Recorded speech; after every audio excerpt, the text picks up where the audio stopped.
Isang mapagpalang araw ho ng linggo mga kababayan.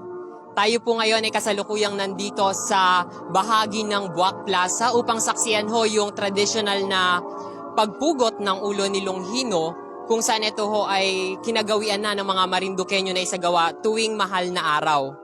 Ayan mga kababayan, live na live po tayo dito sa Buwak Plaza. Ako po si RJ Nerva Montenegro.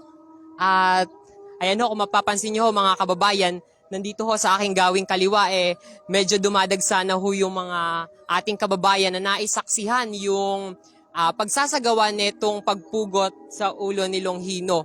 Inaasahan mga kababayan na mamaya ho na mga alas 10 ng umaga, nakatakda namang isagawa itong pagpupugot ng ulo.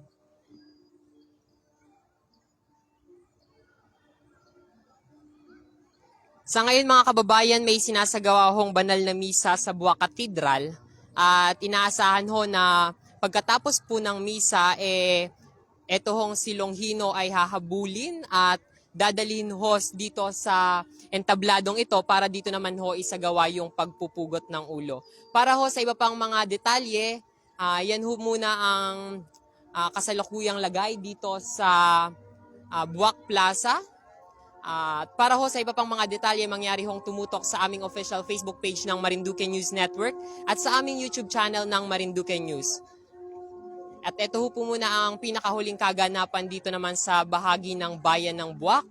Muli po ako po si RJ Nerva Montenegro, nag-uulat para sa sentro ng Pilipinas. Mapagpalang araw po.